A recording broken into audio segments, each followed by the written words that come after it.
welcome back guys. It's been a long time since I posted a video, but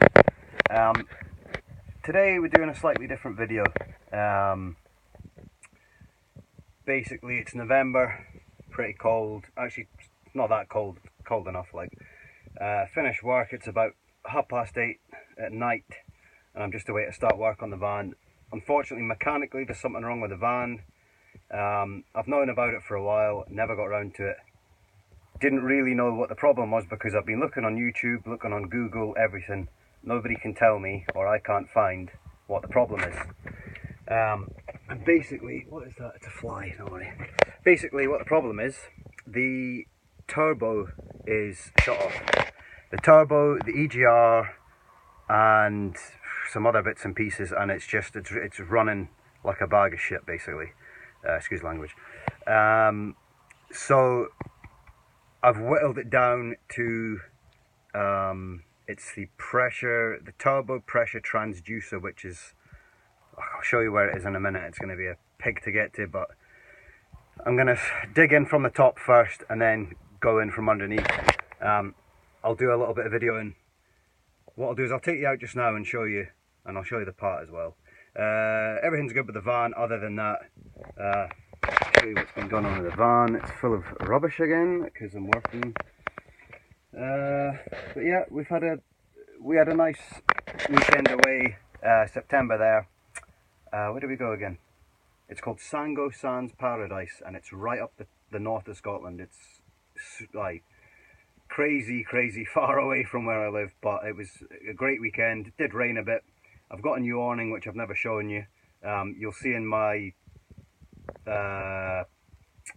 like in the top corner, you'll see it's got my camper van, and you'll see it's a similar awning to that, but it's a full awning, so it keeps the wind and the rain out. And it was, I tell you what, if we hadn't had that, it would have been a pure nightmare because it was lashing my rain. But it was a good time away.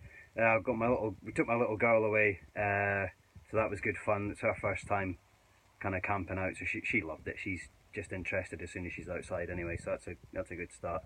Right, let me go outside and show you where it is, and I'll show you the new part I got. A really nice guy at my work managed to get it for me from the local supplier, so we shall have a look right in the front now. It's not a Mercedes part because it's basically the same price as a Mercedes part. I just don't think they could source one in time. So it's a Pierberg, which sounds German, maybe not, I don't know. I'll show you the part here, let's get some light on it.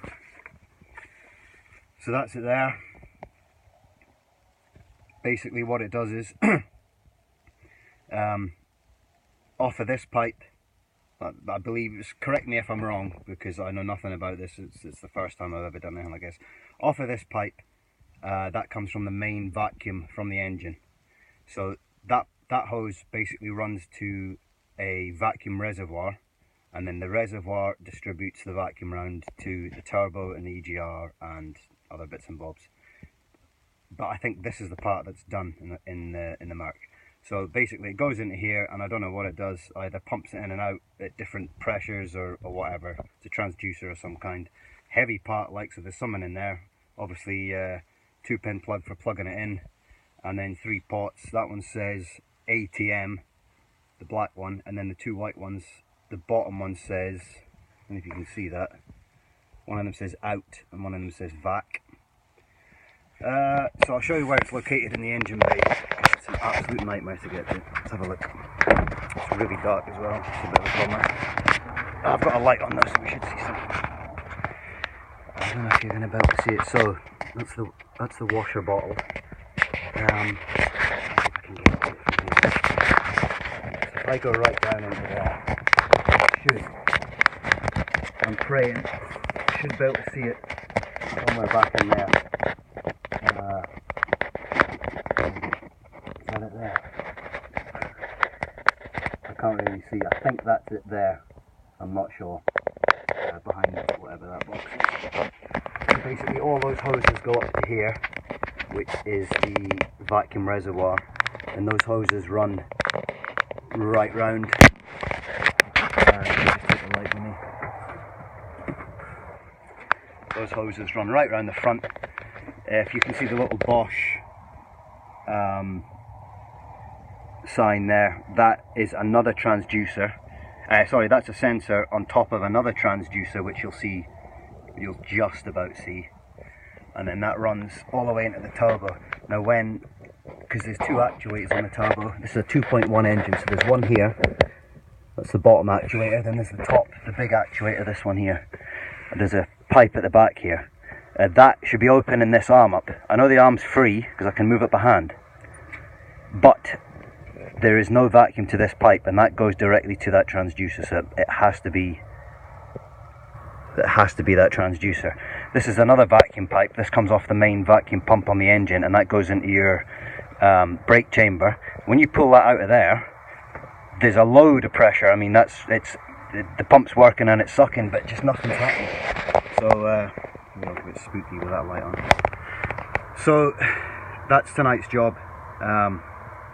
It's a shame it's dark, but I can't have the van off the road because I'm using it because my other car's off the road out of the MOT, so that's someone else to do. So this will be the challenge. I'm also going to, if you can see, get away from that light. If you see this here, I think this is a NOx sensor, an O2 sensor now. I'm going to take that out tonight and clean that as well, because that's gumming up. There's another sensor here which I've had to undo. That goes to the exhaust down the bottom there, and that's for regeneration of DPF. And I've manually regenerated it and squirted stuff in it and cleaned out and all the rest of it, but it's still reading that it's blocked. So I think that sensor's going to have to come off and go as well, because there's just something not right with it. It's muffled up. So I've got no turbo, no boost. I did see a YouTube video with an American guy on it. They had a Dodge, the same as this Dodge Sprinter, 2.1 straight 4 like this one, and he basically says check your water pump first, because the water pump has a vac line on the back. So if it's not that, which I can't see a vac line on my water pump, but I'm sure there is one, I just can't see it. It's not the water pump because it's not leaking. Obviously it could be a vac line burst or something, I have no idea. I think the intake manifold's got a crack in it, and that's how this all started off. And because I've run it and run it and run it with that burst in limp mode for like a year, because it was driving okay, although it was showing signs of limp mode, I think I've just worn the pressure transducer out, and I would say the crack's opened up on the manifold, and that's another thing I'm diving into tonight. I'm going to go in from the top first, and then get the van up on ramps and go underneath and see if I can fix I've got some RTV sealant, it's really good sealant, so I'm going to basically make my own seal on if it is the seal that's blowing out and it's not weird noise behind me. If it is the seal that's blowing out, I'll just use the RTV sealant and it's like black silicon, it's like basically just a sealant, but it's good for high temperatures and things. So I'll use RTV sealant on it, dig out the old seal, put it around in. If it's a bolt that's cracked off or something and that's what's opening up, I'll drill out the bolt. And I mean, it could be an all-night process, but I've just got to do it. I've got no other time.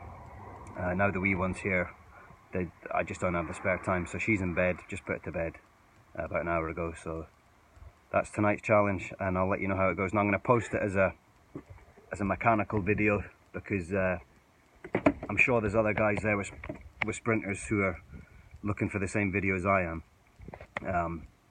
I can't believe nobody's addressed the issue yet in this country. Obviously the American guy's done it and he was super helpful. He obviously knows loads about sprinters, or diesel engines anyway. So yeah, that's tonight's. Get this. What I'm going to do is change out the transducer first and give it a run. Clear the codes, give it a run. If the turbo's working, it's opening. Yes, I've fixed one problem. I need to now go into the intake manifold, which is like a plastic elbow. Strip that down, check it, and just find out where that leak's coming from, because it's just killing my van. Everything's sitting up, gumming up. Mileage is terrible. I'm getting about, I don't know, 130 miles to 50 quid, which is just brutal. I mean, it should be doing 3 or 4 times that, this van anyway. Okay, I'll update you in the next video. Cheers guys.